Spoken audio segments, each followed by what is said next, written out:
cái nhà luôn rồi xin nam mô Tát Tát nam mô Tát Tát Bhagavato Arahato Samma Sambuddhassa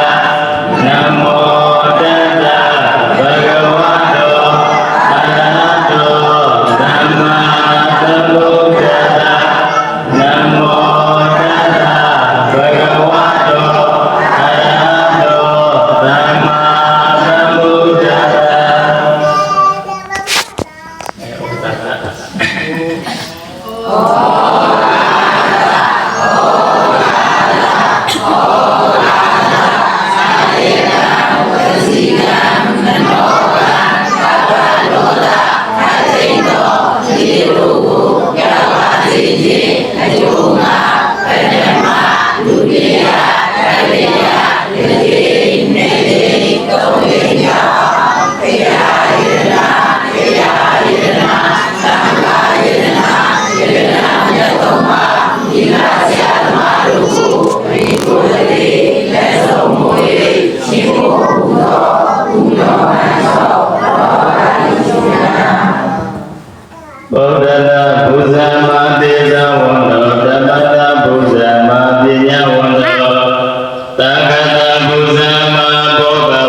Dudiyampi Dhammandrana Gissami Dudiyampi Dhammandrana Gissami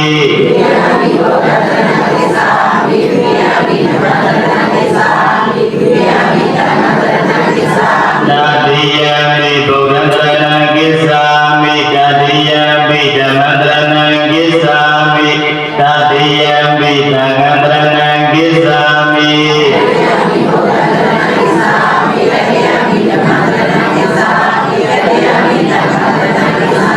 Didana Gamana Bribona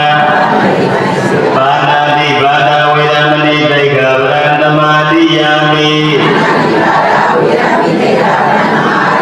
Adina Dana Vidamani Deka Brandamadiyami Adyama Sriya Vidamani Deka Brandamadiyami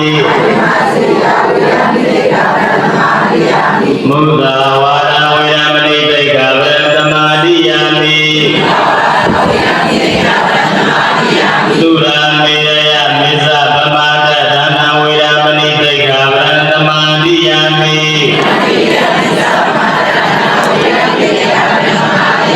Vigala Bodhana Vidamani Deka Brandamadiyami Nisa Ida Wadida Viluga Kadana Malaganda Vilebana Dharana Mandana Vibhudana Dana Vidamani Deka Brandamadiyami Ousandena Bandena Vidamani Deka Brandamadiyami Idame Gomya Bodhi Nyanada Yisayo Odu Shimpaya Rido Maruti Yene Judo Dana Kudo Sautiyano Sila Kudo Vanya Ado Bhavana Kudo Ikudo Kamu Asusuroti Naibai Bodhi Nyai Atawapa Sivasita Ashivaya Divyamubhadayana Lunaneka Nodano Shanavabhira Sado Didaranina Nova Samya Dharamamuni Ajurawa Divyamubhadayana Lunaneka Nodano Shanavabhira Sado Ubhadadila Ingasidani Sono Ubhopilavo Karungaravayuyo Dede Sasa Sabhiya Bhumye Abhamadina Mamibalya Mabho Masado Abhamada Sure Dhariyate Dhammadina Niyonya Bhakusi Kuma Piso Nanja Vasi Kumdari Yesus Vivasismiya Bhante Tandara Buddha Dukado Mosana Chaya Ima Buddha Vatiga Siwara Sangata Hema Shimpaya Vidodoti Tandara Visayama Tanya Bayajen Ajuma Ima Buddha Vatiga Siwara Iwasu Tengabu Tangalo Shimumyadoi Omnologo Ayodhuye Dudanbai Shimpaya Kedele Tadanaradagare Thamaya Shausene Kugune Fazadagare Thamaya Shisene Kunakune Nevidole Wewene Diwen Usu Diwen Jiwa Tagale Kojote Ramarima Pyusi Vidazuloga Nibiyo Vidazuloga Mai Choche Uru Vidazuloga Yumi Yawi Shao Jama Vazovaga Mujale Tanaro Sintumyanu Dewa Ubo Yogi Bakuro Gawa Harada Nane Vazotenga Saka Tudanjare Udo Wema Amada Dana Dhamma Dana Deyaje Uzeno Hojame Deya Taunda Meya Nathana ဘာတရားလဲ တောင်းတမေယအာဒါဟုတ်ဆရာတော်ဘုရားတခါရုပ်တော်မိုင်းတို့ဘာဆိုသင်္ကန်းနဲ့ပတ်သက်ပြီးတော့လည်းအများကြီးပေါ်ပြီးသွားပြီဆိုတော့ဦးဇင်းတို့ကဝိပဿနာနဲ့ပတ်သက်ပြီးတော့ဟောမှာနော်အားကြောင့်လို့လာတာဦးဇင်းကလည်းသိရမှာနာရမှာပူရမှာဒါတွေပဲပြောနေတာနောက်ထပ်ကြောင်းတော်လာရုပ်ဖြစ်တယ်နော်အဲ့တော့တရားကိုဟောကြားလေးကမှာအားလုံးဘုရားရှင်ကိုယ်တော်မြတ်ကြီးကိုအားလုံးရှင်းဖို့ကြရအောင်အားလုံးလိုက်ဆိုလိုက်ကိလေသာမန္တမြတ်ကိစေပါယေမကောင်းမှုသောအာဟုတောကိုစိတ်ွယ်ရှိလေမပြုမြဲသည်အရဟံဘုရားဘုရားရှင်လောကုတ္တရေရှာမြတ်တရားကိုပိုင်ရှားတည်စေတိနောမူတိဘဂဝါဘုရားသမ္မာသမ္ဗုဒ္ဓဂုံဖြင့်ဘုရားရှင်ဘုရားဆုံးဆုံးတဘောဂုံဖြင့်ပြည့်စုံတော်မူသည်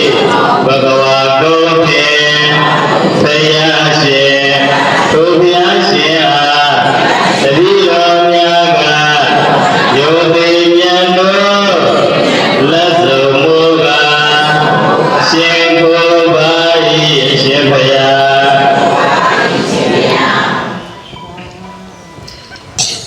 အဲ့တော့ဒီ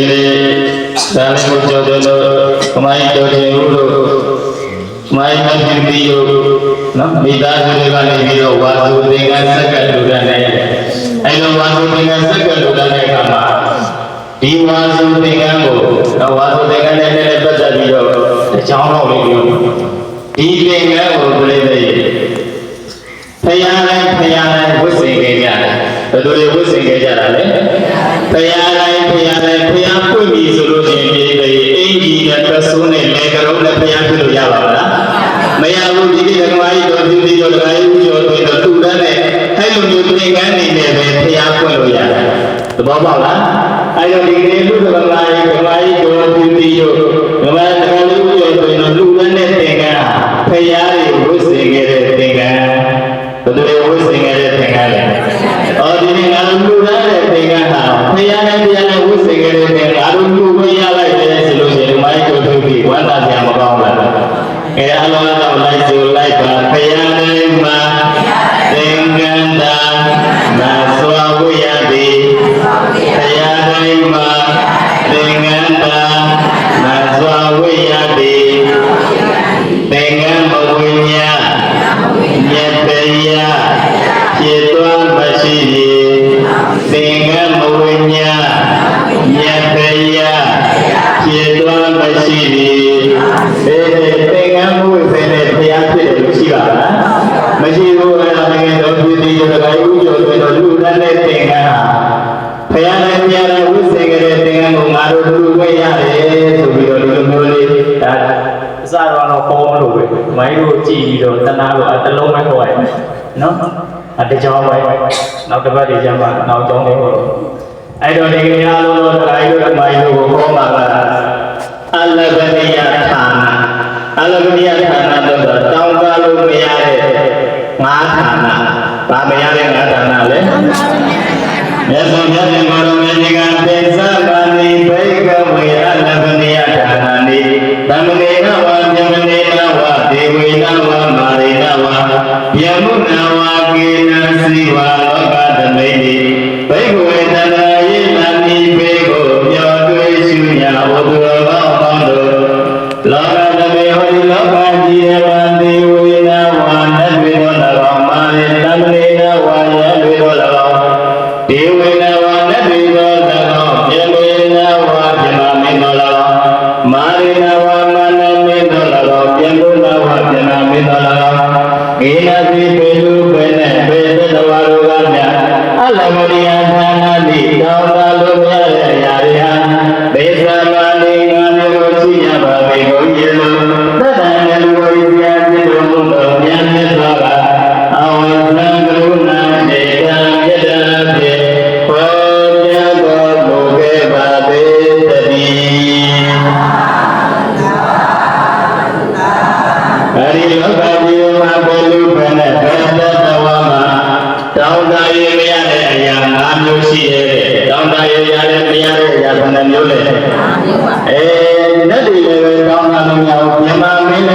င်းတာလို့ရဘူးတော့ဦးဇင်းတို့လည်းပဲတောင်းတာလို့ရရန်တွေလည်းပဲတောင်းတာလို့မရဘူးတကူကြည့်ပါလေဆိုတော့မြမမင်းတွေလည်းပဲတောင်းတာလို့မရဘူးလေအဲ့ဒီတောင်းတာလို့မရတဲ့နေရာကဘယ်နှမျိုးလဲဆိုလို့ရှိရင်၅မျိုးဒီတိတ်ဘယ်နှမျိုးလဲ၅မျိုးအေး၅မျိုးပရမောတမျိုးကပါလဲဆိုရာဇဓမ္မမာစီယတိအလဘတိယဌာနရာဇဓမ္မလာစီယတိအလဘတိယဌာနရာဇဓမ္မဥဒ္ဒေသဘောတရားကိုလာစီယတိမဟုတ်ပါနဲ့လို့အလဘတိယဌာနဒီတောင်းတလို့မရဘူးလေဥဒ္ဒေသဘောတရားကိုမဟုတ်ပါနဲ့လို့တောင်းတလို့မရဘူးလေရပါမလားဒေါတမယုဒကယုအလုံးစုံခန္ဓာကိုယ်ထဲမှာဘာလေးရှိနေရလဲဥဒ္ဒေသဘောလေးရှိဘာလေးရှိရလဲဥဒ္ဒေသဘောလေးရှိလို့ဇမနေပူလာတယ်ခါးတွေခိုင်းရတယ်သွားတွေကျိုးလာတယ်ပင်တွေတော့လာတယ်ဒါဥဒ္ဒေသဘောလေးမရှိဘူးလားအေးအဲ့ဒီဥဒ္ဒေသဘောတရားကိုနတ်တွေပြပါလေဘယ်သူကပဲဖြစ်ဖြစ်မဟုတ်ပါနဲ့လို့တောင်းတလို့ရပါမလားအေးအဲ့ဒါကြောင့်မို့လိုက်ဆိုလိုက်ပါအိုပိဓမ္မမဝယတောင်းတမရပြီအိုပိဓမ္မမဝယတောင်းတမရပြီအိုပိဓမ္မမဝယတောင်းတမရပြီနောက်တစ်ခုကပါလဲဆိုနံပါတ်1ကဗျာတိဓမ္မဗျာတိယတိအလဘနိယဌာနဗျာတိဓမ္မမာမိယတိအလဘနိယဌာနဘိက္ခဝေတံဃာယိတံဒီဘေကိုပြောင်းသွေးရှုမြတ်ဟောတော်ကောင်းဟောလို့ဗျာတိဓမ္မနာတတ်တဲ့သဘောတရားကိုမာတိယတိကနာပါလေလို့အလဘနိယဌာနတောင်းတာဝိပယဝိယလို့တတ္တနလူဝိတရားပြတော်မူသောတရားပြသောက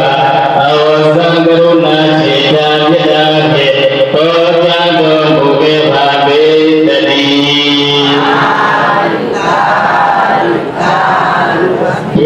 ည်းဗျာတိဆိုတာနာတဲ့သဘောတရားဗာတဲ့သဘောတရားလေအေးဘူးတွေခိုင်းလို့တော့ရောတက်တွေရတာအယိုတွေရတာလေဆိုတော့ငယ်ငယ်တုန်းကလို့ခန္ဓာကိုယ်ကခန္ဓာဆောင်းဆောင်းကြမ်းကြမ်းမှာပုတ်တော့ရလား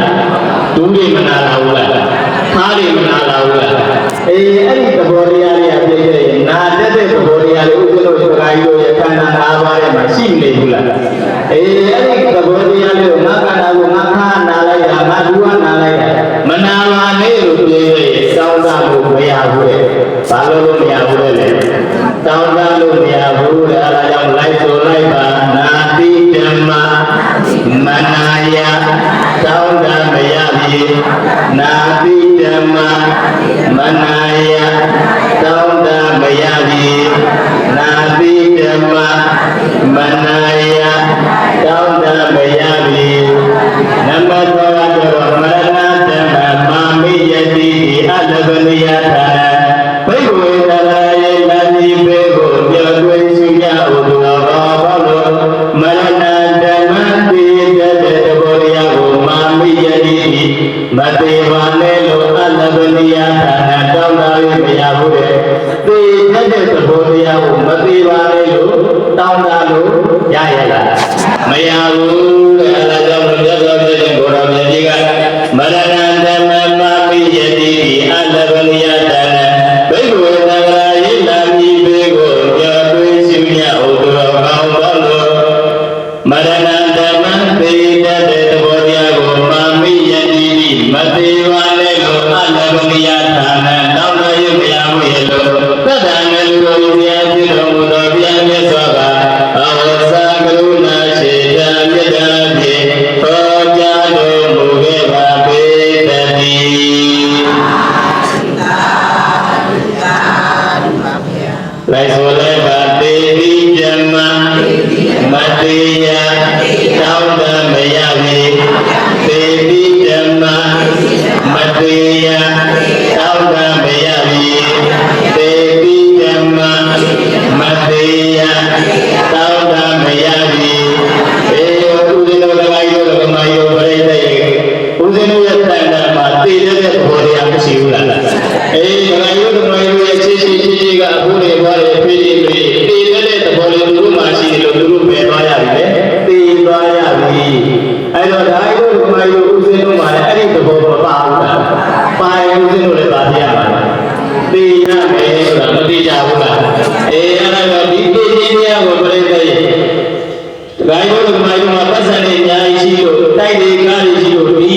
ကားတွေတိုက်တွေရောက်ပြီးတော့မသေးပါနဲ့လို့ပြိတ္တိတောင်းတာလို့ရရလားမရဘူးလက်ထူးလို့ရရလားမရဘူးနောက်တစ်ခုကဘာလဲဆိုတော့ခယတမမာခိယတိဒီအလဘနိယတမခယတမကုံတဲ့သဘောတရားကိုမာခိယတိဒီမကုံပါနဲ့လို့အလဘနိယတနဲ့တောင်းတာလို့မရဘူးလေကုံတဲ့သဘောတရားဘာတဲ့သဘောတရားလဲကုံတဲ့သဘောတရားတဲ့ဒီလိုတော့ကယုံကမာယုစိစိဥစ္စာတွေဟောလို့ခယတမကုံတဲ့သဘောတရားကိုမာခိယတိဒီမကုံပါနဲ့လို့အလဘနိယတနဲ့တောင်းတာရဲ့ခရဘူးရဲ့လို့သတ္တနာလူကိုရည်ရဖြစ်တော်မူသောမြတ်စွာဘုရားသည်အောသကရုဏာရှိတာမြတ်တာဖြင့်ဟောကြားတော်မူခဲ့ပါပေတည်းလိုက်ဆိုလိုက်ပါကုန်တိဓမ္မမကုန်ရာတောင်းတမရပြီကုန်တိဓမ္မမကုန်ရာတောင်းတမရပြီကုန်တိဓမ္မမကုန်ရာတောင်းတမရပြီနောက်ဆုံးတစ်ခုကပြိတ္တိနောက်ဆုံးနော်ဒါဒီတစ်ခုပဲကျန်တော့ပြီးပြီနော်ဝတ်ဒီပါပဲမှန်ထားတာအဲတော့15မိနစ်တရားစင်းပြောင်းလဲဟောရပြီနော်15မိနစ်လည်းပြောင်းဟောရပြီအပူကားလည်းအခုဖြစ်တော့မှာဆိုနော်အဲဒါနောက်ဆုံးတစ်ခုကဘာလဲဆိုလို့ရှိရင်နတနာဓမ္မမာနတတိဒီအတ္တပနိယတာနဲ့နတနာဓမ္မပြည့်စည်တဲ့သဘောတရားကိုမာနတတိမပြည့်စည်ပါနဲ့လို့အတ္တပနိယတာနဲ့တောင်းတရမရဘူးတဲ့ပရိသေပြည့်စည်တဲ့သဘောတရားကိုမပြည့်စည်နဲ့လို့တောင်းတရရရလားအေးဥဒေရောယောဂီဘောသူတော်ကောင်းတို့အဖေတို့အမေတို့နော်ခန္ဓာကိုယ်ကလည်းပဲပြည့်စည်တဲ့သဘောတရားမလို့မပြည့်စည်သွားကြဘူးလားအေးအဖို့တွေဘွားတွေရဲ့ဥဒေတို့ပုဂ္ဂိုလ်ကောင်းရဲ့တဏ္ဍာမှာရှိတဲ့ပြည့်စည်တဲ့သဘောတရားတွေရှိတဲ့အတွက်ကြောင့်မလို့သူတို့ကမပြည့်စည်သွားကြဘူးလားအေးဘယ်ရာဖြစ်ဖြစ်ရာဝိဝိပဲဖြစ်ဖြစ်နောက်ကားတွေပဲဖြစ်ဖြစ်မိမိတို့အိမ်မှာရှိတဲ့စက်တွေပဲဖြစ်ဖြစ်ပြည့်စည်တဲ့သဘောလေးသူတို့မှမရှိဘူးလားအေးအဲ့ဒီပြည့်စည်တဲ့သဘောမိမိရဲ့စီစဉ်ဥစ္စာတွေမှာလည်းပြည့်စည်တဲ့သဘောရှိတဲ့အတွက်ကြောင့်မလို့အဲ့ဒီအရာတွေကတော့မပြည့်စည်သွားဘူးလားအေးအဲ့ဒီပြည့်စည်သွားတဲ့အတွက်ကြောင့်မလို့ဒီအရာတွေမှာလည်းပြည့်စည်သွားတာကိုဦးဇင်းတို့ကမပြည့်စည်ပါနဲ့လို့ပြိတ္တိတောင်းတလို့ရပါမလားအေးအဲ့ဒါတော့သူတော်ကောင်းတို့ကဒီငါးပါးကိုလက်ကင်ထားပြီးတော့ဟောဒီလိုတရားတွေနဲ့တွေ့လာပြီးဒီလိုတရားတွေနဲ့ကြုံလာပြီးဆိုလို့ရှိရင်ဟောသူတို့မှာပြည့်စည်တဲ့သဘောလေးရှိတယ်၊ကုန်တဲ့သဘောလေးရှိတယ်၊သေတဲ့သဘောလေးရှိတယ်၊နာတဲ့သဘောလေးရှိတယ်၊အိုတဲ့သဘောလေးရှိတယ်ဆိုပြီးတော့မိမိရဲ့တဏ္ဍာမှာနှလုံးသွင်းပြီးတော့ဒီတရား၅ပါးတွေနဲ့လောကမှာတွေ့ကြုံလာတဲ့အခါအဲဒီလောကကြီးမှာဒီတရား၅ပါးတွေကိုတွေ့ကြုံမြင်ရတဲ့အခါမှာသူတို့မှာဒီသဘောလေးတွေအိုတဲ့သဘောလေးတွေနာတဲ့သဘောလေးတွေသေတဲ့သဘောလေးတွေကုန်တဲ့သဘောလေးတွေပြည့်စည်တဲ့သဘောလေးတွေရှိနေလို့ကုန်တဲ့နာတဲ့ပြည့်စည်ပါလားဆိုပြီးတော့နှလုံးသွင်းမယ်ဆိုလို့ရှိရင်တရားတော်မှာပေါ့သူတော်ကောင်းတို့ရဲ့တန်တန်မှာတောကမဖြစ်တော့ဘူးတဲ့။ဘာမဖြစ်တော့ဘူးလဲ။တောကမဖြစ်တော့ဘူးပြည့်စည်တဲ့သဘောလေးရှိလို့ပြည့်စည်သွားတယ်လို့ဒီလိုမျိုးနှလုံးသားထဲမှာတွင်းလိုက်မယ်ဆိုရင်တောကဖြစ်ပါလား။မဖြစ်ဘူးတဲ့။တောကတွေတားမဖြစ်ပဲနဲ့နည်းနည်းတော့တတ်တာမှာပေါ့နော်။အဲ့ဒါကြောင့်မလို့မြတ်စွာဘုရားရဲ့ကိုရောင်ကြီးကဒီသဘောတရားတွေကိုအမြဲတမ်းနှလုံးသွင်းမယ်ဆိုလို့ရှိရင်လောကမှာကြုံရတဲ့လောကရန်တရားတွေကိုဒီသဘောလေးတွေပဲအမြဲတမ်းနှလုံးသွင်းမယ်ဆိုလို့ရှိရင်ဒကာကြီးတို့ဒကာမကြီးတို့ရဲ့တဏ္ဍာမှာတောကမဖြစ်တောကတွေနဲနိုင်တယ်နေပြီးတော့တောကနေလို့ရှိရင်ချမ်းသာတာပဲဘိသိတောကနေရင်ဘာဖြစ်တာလဲအေးအဲ့ဒါကြောင့်ဘာလို့လိုက်ဆိုလဲသမာပျက်စီးဓမ္မမပြည့်ရတောင်းတမရပြီပျက်စီးဓမ္မမပြည့်ရတောင်းတမရပြီ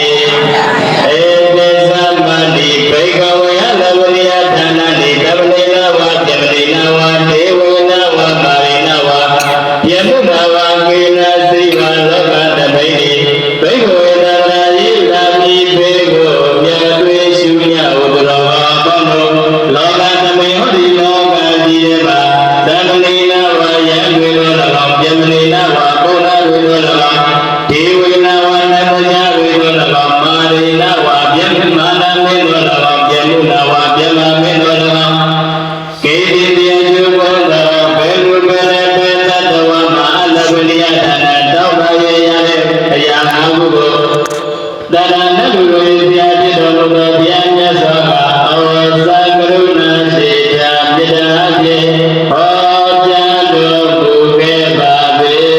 သတည်းပေဆက်ရှောင်း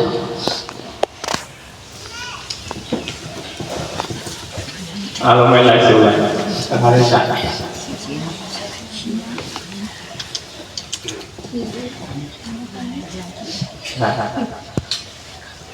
အားလုံးလိုက်ဆိုလိုက်ဣဒံမေပုံညာနိဗ္ဗာန်တယေစေယောဟောတုအရှင်ဘုရားပရိယောတုတိယနေ့ပြုသောကုသိုလ်ကောင်းမှုဒါနကုသိုလ်ကောင်းမှုသီလကုသိုလ်ကောင်းမှုဘာဝနာကုသိုလ်ကောင်းမှုအစရှိသောကုသိုလ်ကောင်းမှုအစုစုတို့သည်နိဗ္ဗာန်၏အထောက်အပံ့ဖြစ်ပါစေသာအရှင်ဘုရားအမိတော်တို့သည်ယနေ့ယခုတရားမှုရှိသောသံဃာတော်အရှင်သူမြတ်တို့၏ဘုန်းတော်တို့ကိုအာယုပြု၍ဝါဆိုသင်္ကန်းနှင့်ဆရာတော်ဘုရား၏ကျမ်းပါ၍သေဟုသယသေတေတာပေတို့ကိုလူတန်းပါ၏အရှင်ဘုရားဥပ္ပောတိလသဗ္ဗိကြသောယောဂီအပေါင်းသူတော်ကောင်းတို့အားအာရန္ဒနာကိုကျိုးမွေးဆက်ကလူတန်းပါ၏အရှင်ဘုရားတတိတော်တို့သည်အလုံးစုံသောတတ္တဝါအနန္တတို့အားမေတ္တာဘာဝနာကိုပွားများပါ၏အရှင်ဘုရားယနေ့ပြုသောကုသိုလ်ကောင်းမှုအစုစုတို့ကြောင့်ဒုက္ခမန္တမြတ်သူဆွေမှုမန္တမြတ်ဒေါသမန္တမြတ်တို့၏ရှုပ်ပြောက်ငြိမ်းရာယနေ့ဘံကိုလင်းမြတ်စွာမြတ်မာပြုအပ်ပါလို့၏အရှင်ဘုရားယနေ့ပြုသောကုသိုလ်ကောင်းမှုအစုစုတို့ကိုသုံးသက်တဘောကျင့်လေကုန်သောဝိနည်းများစွာတတ္တဝါတို့နှင့်ဘုံသောနဲ့အိမ်သောနဲ့ကျောင်းသောနဲ့ရွာသောနဲ့မြို့သောနဲ့တောသောနဲ့တောင်သောနဲ့သာသနာတော်သောနဲ့အလုံးစုံသောမြတ်မြတ်နဲ့ကောင်းအဘောတို့အားယနေ့ပြုသောကုသိုလ်ကောင်းမှုအစုစုတို့ကိုအမြတ်အမြတ်ဘေဝေဝါဤအမြတ်ရ၍ကိုယ်စိတ်နဲ့မြတ်ကျမ်းမာချမ်းသာဝန္တာကြသည်ပြည့်ပြည့်ကို၍ကိုယ်စားနဲ့အစရှိသောနတ်မြတ်နာကောနတ်ပေါင်းတို့ကလည်းတတိတော်တို့မိသားစုအားတတိတော်တို့တရားလုံးအားကျမ်းမာချမ်းသာအသက်ရှိအောင်ဒီပါပြအောင်တန်ရေကြီးအောင်ဦးညီ၍ဝိုင်းဝန်း၍စောင့်ရှောက်ကြပါကုန်သောကုသိုလ်အမြတ်အမြတ်အမြတ်ယူတော်မူကြပါကုန်သောသာဓုသာဓုသာဓုကုသိုလ်အမြတ်အမြတ်အမြတ်ယူတော်မူကြပါကုန်သောသာဓုသာဓုသာဓုကုသိုလ်အမြတ်အမြတ်အမြတ်ယူတော်မူကြပါကုန်သောသာဓုသာဓုသာဓုလူရှင်လူမတော်သူတော်ကောင်းတွေအလုံးစုံတရားတော်မှာပေါင်းသူတော်ကောင်းတို့ကိုယ်ရပါခြင်းစိတ်ချမ်းသာခြင်းနဲ့ပြည့်စုံကြပါ၍ဘဝဒုက္ခမှာကင်းဝေးနိုင်တဲ့နိဗ္ဗာန်ကိုလင်းမြတ်စွာမြတ်မောပြုနိုင်ကြပါစေ။